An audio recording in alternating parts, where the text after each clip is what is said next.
Bristol, who actually made the plaque, and it's a superb plaque, as you will see very shortly. Finally, I would like to thank a gentleman called Kelvin Henderson, the late Kelvin Henderson, broadcaster and country music singer, who told me about Art.Satherley many years ago. And without Kelvin and his interest in the story and his pestering, then the story would never have reached a wider public. I do remember, incidentally, Kelvin spoke to Art a couple of times on the telephone when he was at Radio Bristol. And one thing I always remember was that apparently Art told him that he was a fan of Bristol City Football Club and remembered seeing Fatty Webber play, which is more than I think anyone here would have done.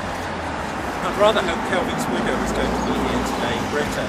Unfortunately, she's at Heathrow Airport at the moment, waiting to catch a plane to Sydney, but she did send me a message which said Kelvin would have been so happy you were able to complete his work showing Art's achievements.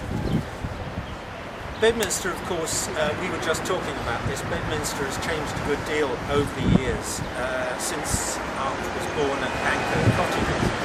We're not quite sure where Anchor Cottages were, but we think they were just along the end of the street here, in Bartley Street. The docks in those days would have been full of cargo ships, streets full of people, horses and trams, and as the Mayor was explaining to us, a lot of very unpleasant smells as well.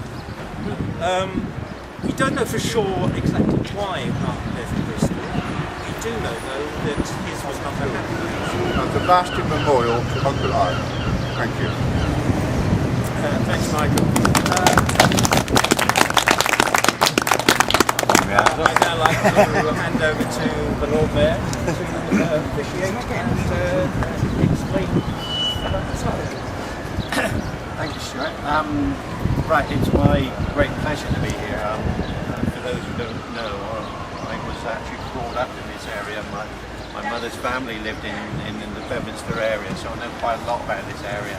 And picking up on what Stuart said earlier on, this particular area would not have been a nice place to live in the 1890s when there were a lot of heavy industries smelting fairly toxic metals around here. So I can understand why he may have wanted to leave fairly early in his life. I mean, I think it's a strange sometimes phenomenon that actually there are many parallels with Terry Grant's life here, is that people had to leave Bristol in order to make their way in life.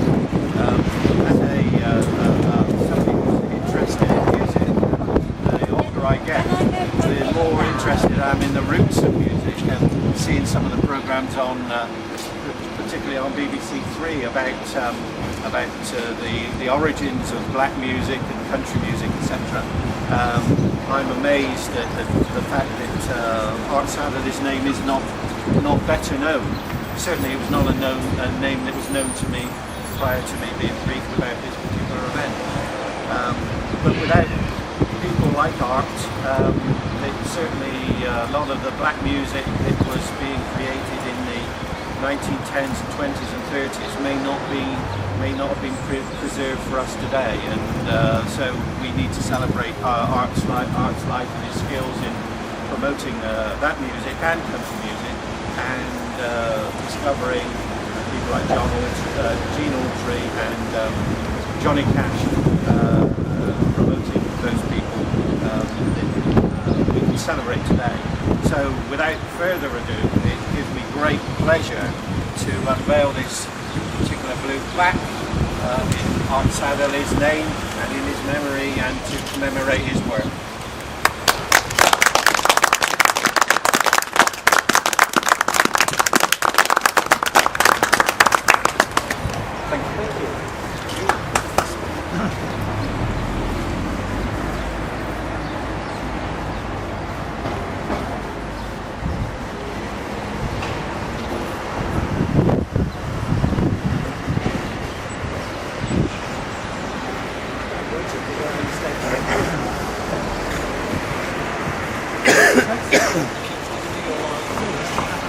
Exactly where you were. Yeah. Look down from the plaque, exactly where work size. Yeah. Yeah. Like that. So 98 years after. Sorry. Over there.